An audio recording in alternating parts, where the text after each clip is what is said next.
Hi friends, welcome back to my channel, or welcome if you're new. My name's Dalia, and today we are again on my spring island doing another speed build. This is my spring island honey oats, and yeah, we're doing another villager house build, which are some of my favorite houses to do because it's like, I don't know, you get to be creative and kind of like customize the build to the villager.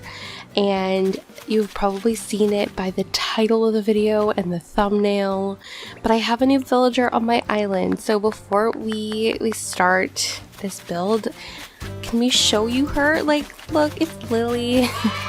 I went for like a 200 ticket hunt that I was originally going to record, but I couldn't find her, and eventually a friend of mine let me get her from their island. So we're gonna be building Tad and Lily a little froggy swamp today. So I hope that you guys enjoyed today's video. If you do, don't forget to leave a like on the video as well as subscribe to the channel. We'd love to have you join our little community here on YouTube.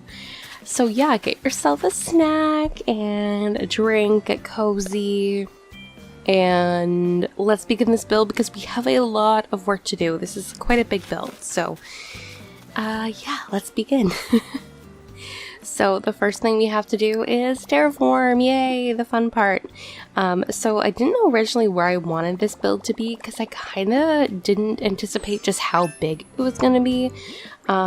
Because if you know me, you know none of my builds ever start and finish the same way. So I always start a build and it's usually a lot smaller.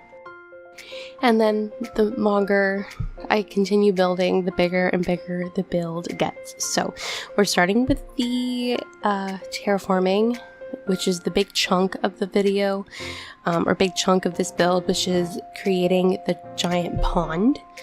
I didn't know if I wanted to actually make a pond or use custom designs to like create the illusion of a pond. But then I decided, you know, why not just make a very big pond on the top left corner of my map.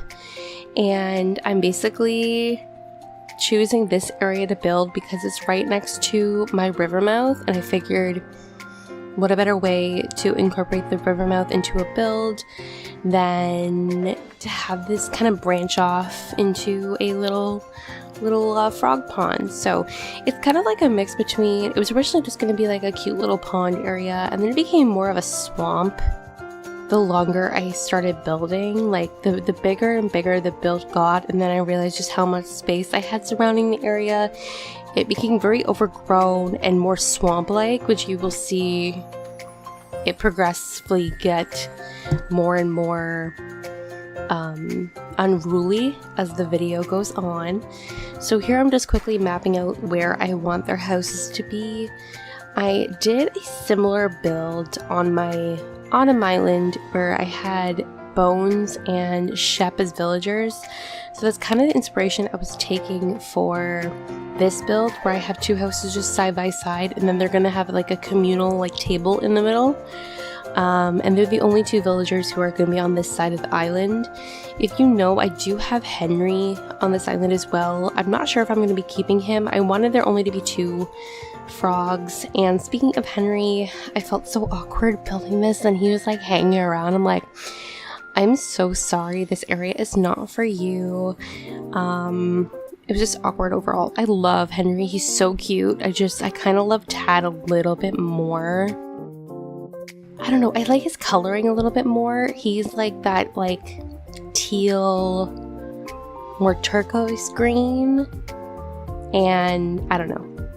I want Marshall on this island as my smug villager, so that's another reason I want to get rid of Henry, but he's staying for the moment, so for all you know, I might end up keeping him and giving him his own little house area somewhere. But this build is more of a build for Henry and Tad. Anyway, now I'm building up these cliffs. This is a cliff that's directly beside Blathers's like dig site.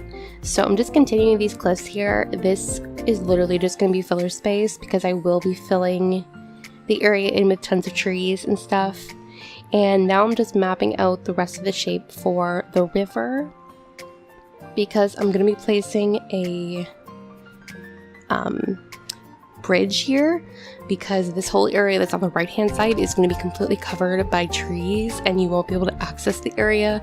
Pretty much you can only access the area by going to the right side or the left side and going around through this bridge. So I decided to go with this suspension bridge because it kind of fits the more unruly kind of swamp-like aspect of this build. I'm kind of debating between this one and the log bridge, so let me know which one of the two you think would work here. But I like the suspension bridge, and then I decided to go with the natural ramp just because the whole area is just very natural, and I don't know, none of the other ramps really suited the theme. So after placing those down, I moved on to actually building the actual pond portion. And I'm using the Karopi, I hope I'm pronouncing that right, snack as the like little frogs in the actual pond. I just thought it was perfect. Like, they already come on a little lily pad. I debated whether or not to use like the frog models that you can get from CJ, but they have that black stand on the bottom, and I didn't want them to like stand out too much in the middle of the pond, so I'm just placing little plant custom designs on the bottom underneath them, just kind of act as like additional like foliage, as opposed to downloading like another custom design. And yeah, just kind of going around the pond and just placing them in like little random areas. I debated whether or not to use Mum's cushions as like lily pads, like as water lilies on like a lily pad in the middle of the pond. I decided I just wanted the frogs to be like the central focus in the middle of the pond, so I do end up using the Mum's cushions throughout the swamp you will see later on. But for the middle of the pond, I just went with the little snack item because it's so cute, and I don't use enough of the Sanrio items. So anyways, then I went over to Resident Services and quickly customized both Tad's and Lily's houses. I decided to have their houses be the exact same color and like completely the same for their exteriors, simply because I wanted them both to be green, and it just made the most sense just to have them both look exactly the same. Honestly, I think they look really cute, and it was just easier to have them look exactly the same as opposed to having them look like slightly different. If you didn't know, I am customizing all of the villagers' homes on this island to go with my color scheme, which, if you didn't know, is green, yellow, white, and blue. For this build, you will see that the majority of the colors I use are just green and white, just mainly because this is a very like swamp area, and the colors of swamps are usually more green, like with the foliage, than any other color. So I kind of don't use a lot of yellow and blue flowers in this build, which is a little unusual for this island because I try to incorporate blue as much as possible in especially my flower usage.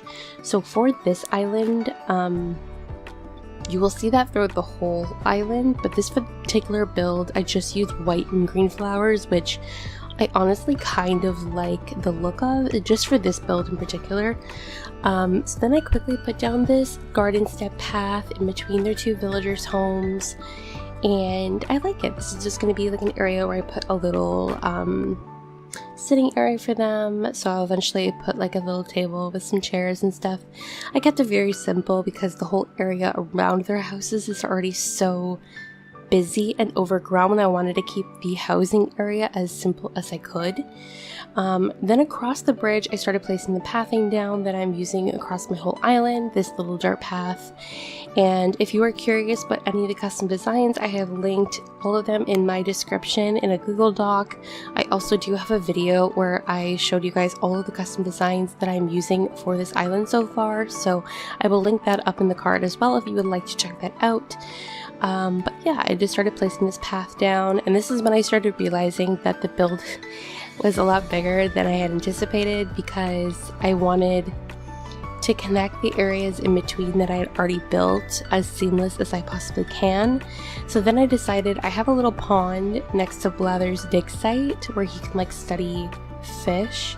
So I decided to connect it to the river and the pond that I have on the other side, just to add more water terraforming, because if you've seen any of my previous builds, you would know that I'm trying to incorporate a water fixture in every single one of my videos, just because I did a previous island that barely had any water terraforming, and I want this one, especially considering it's such a natural island, to have a lot of water scaping. So yeah, like I've actually done a pretty decent job so far in incorporating a lot of water builds, which for me is like a big thing because I'm terrible at water terraforming.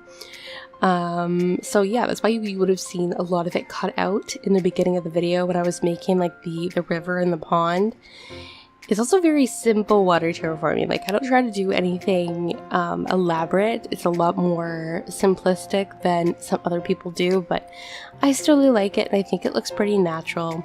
So then I started building some cliff trees on the side, which you saw right there, and then I started placing down the trees. Like I said, this whole area is just filler space that I just plant flowers and trees around because you don't have access to this area. I even placed some fencing there later on to kind of like cut off the access to the build, because it's supposed to be, you're not supposed to be able to access the back part of Blather's tent especially. And then I'm decorating the cliffs just to the right of Blather's tent area, just to kind of finish up the whole like cliff portion behind or in front of Lily and Tad's area. That's pretty much the only part of this video that includes Blather's like little tent area. And then I started planting some shrubs and flowers. Wheat fields are such a huge part of this video, which you will see in a little bit. Especially the green ones. I have been using all three colors of the wheat fields on this island so far, just because I like the diversity the colors bring to builds, but for this one in particular, because I'm using so many green and white in like the entire area already, I just kept the color scheme the same with the wheat fields too, and just used the green wheat fields. It kind of acts like the tall grass that you usually see in like swamps or like very overgrown water areas, and that was kind of like the idea for the wheat fields. I've seen other people do similar things. This is not an original idea in any way, but I think placing the wheat fields along the paths that you will see me do later on definitely enhances like the overgrown like swamp area that I was trying to emulate. And then I started placing down some flowers. You will see some green flowers on like the cliffs that lead down to the swamp area, but the actual swamp area itself does not have any of the green flowers, or the blue, sorry. And yeah, I'm really proud of myself because I'm actually remembering to decorate with shrubs throughout the course of the build, and not like at the very end as like kind of like a last minute decision. And then I started replacing the pathing and just kind of altering things as I kind of go along. And yeah, then I started placing down some trees around the actual swamp area. I did decide to use some bamboo trees in this build, quite a few actually, just because I figured they go with the theme a lot better, and I like the diversity that the bamboo trees give. One thing you will see I do is stunt a lot of bamboo trees or cut them down, mainly because I wanted a lot more diversity with the like different types of grass you see in the swamp.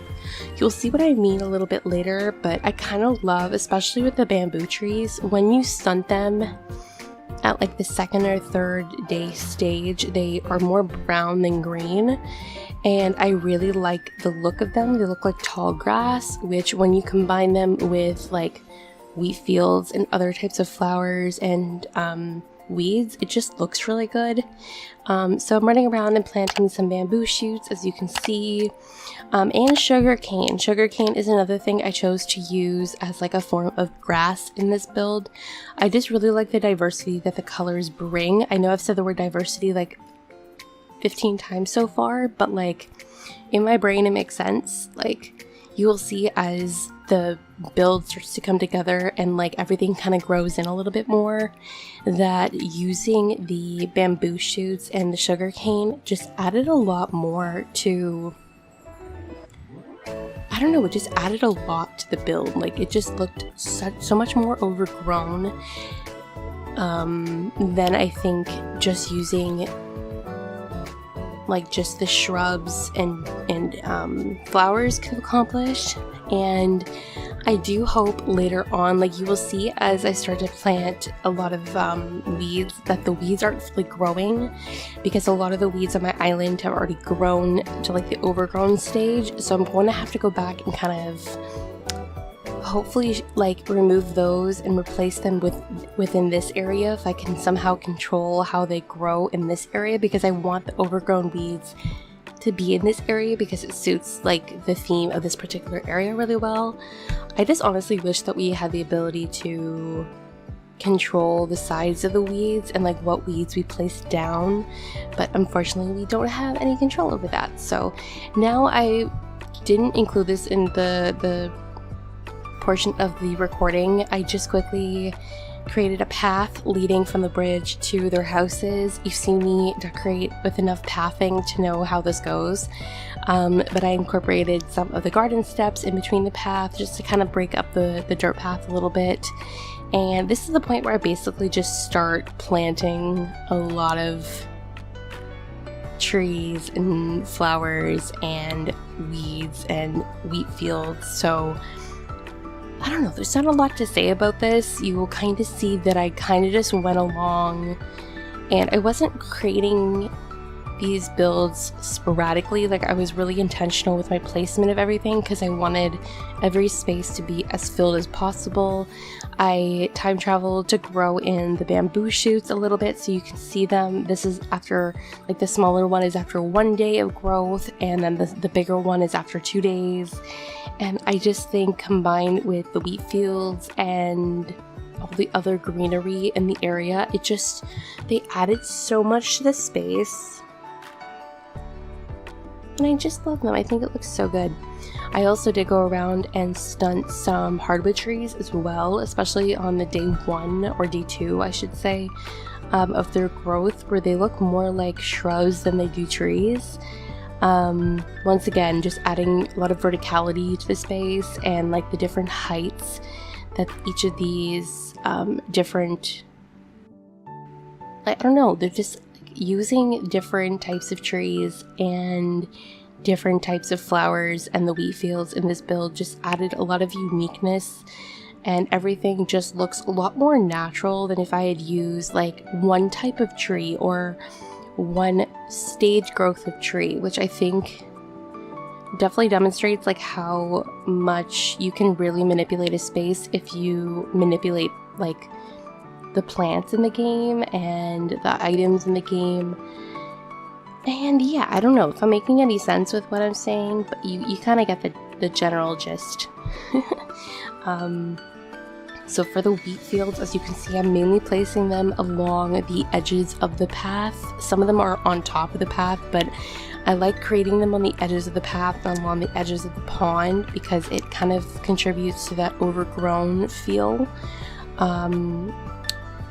It looks so good. I don't know, it has like a lot of naturalness, and everything is not being placed in like a straight line. Like I'm placing the wheat fields on like one tile and then 1.5 tiles away from one another, or half a tile away from one another, and it's just adding a lot more naturalness to the builds.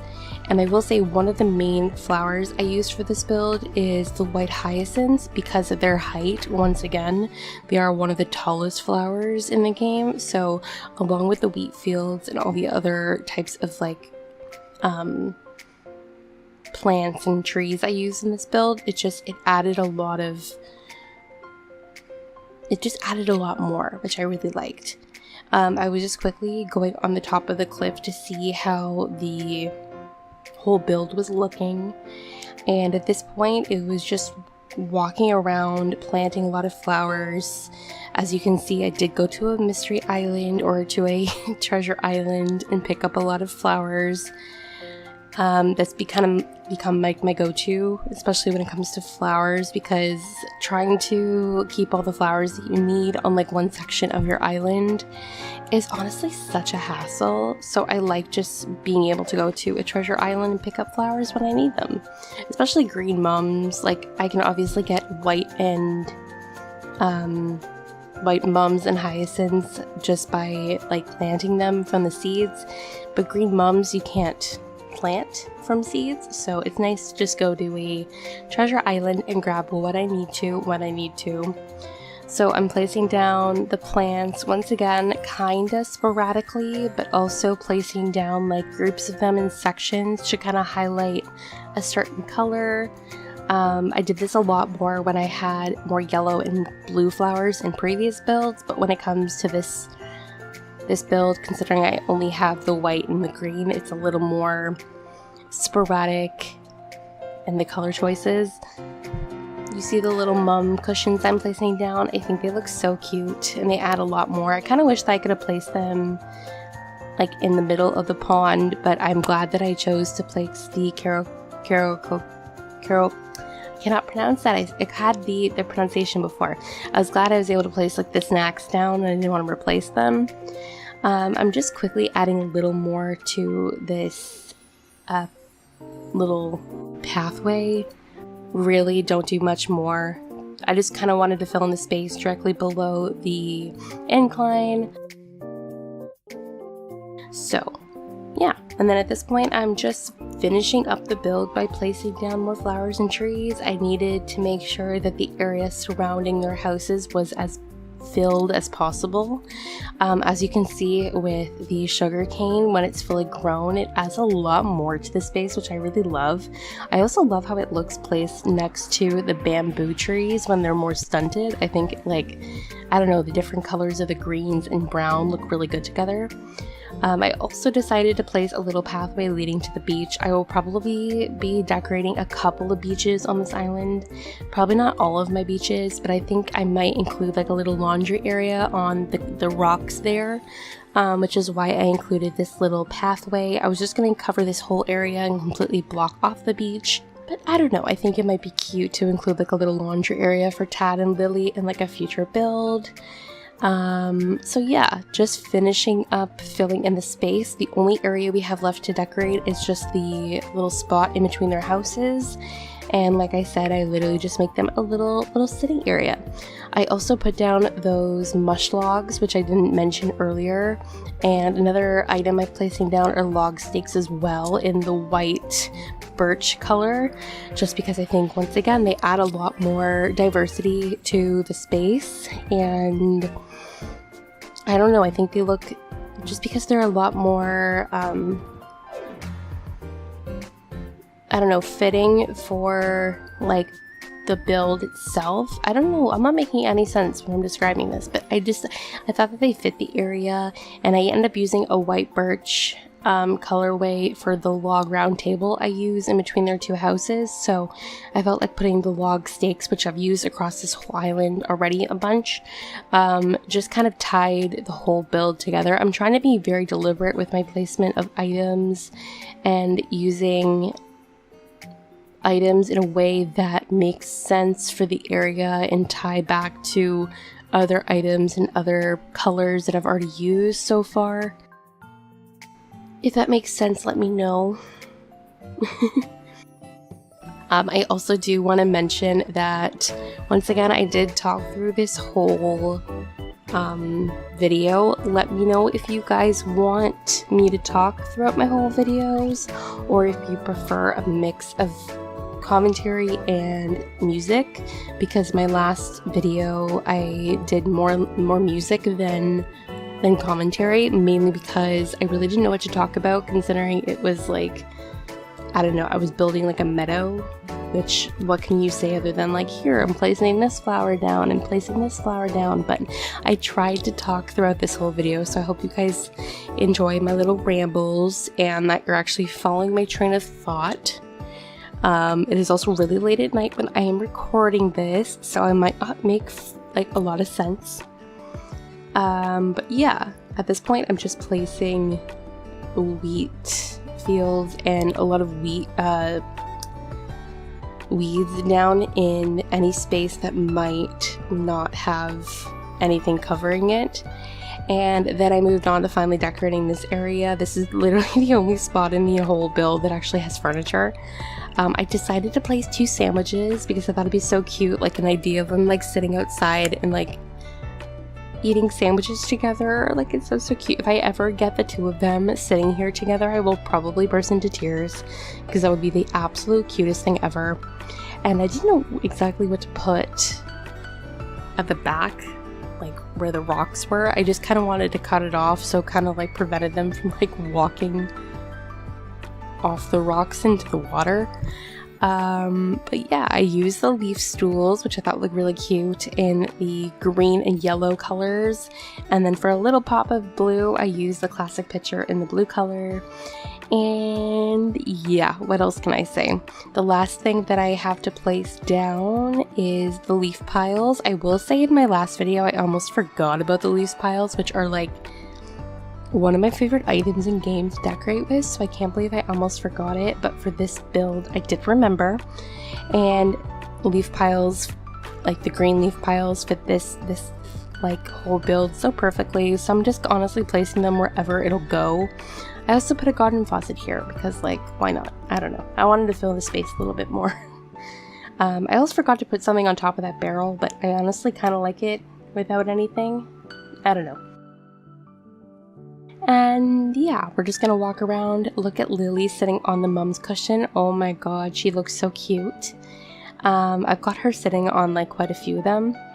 And I also decided to place lanterns on these mush logs. I placed a couple around, and once again they are in the blue color, so it's like another little pop of blue, lacking, like including in areas where I didn't place any flowers, so very subtle. And then I also decided to use the vine benches just as kind of like a little bit more of like a pop of green. So alright, we are officially finished with the build. I just quickly time traveled to have everything else grow in. I also set the time to earlier in the morning, around like 6:30. So yeah, let's go check out this build because I am so excited to show you guys the finished product.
Alright, that is everything for today's video. I really hope that you guys enjoyed. This build was honestly so much fun to create, especially like creating all the different diverse forms of plants to make the swamp area. So if you liked today's video, don't forget to leave a like and subscribe to the channel so you don't miss out on any future videos that I make. I hope you guys all have an absolutely wonderful day, and I will see you in my next video. Bye!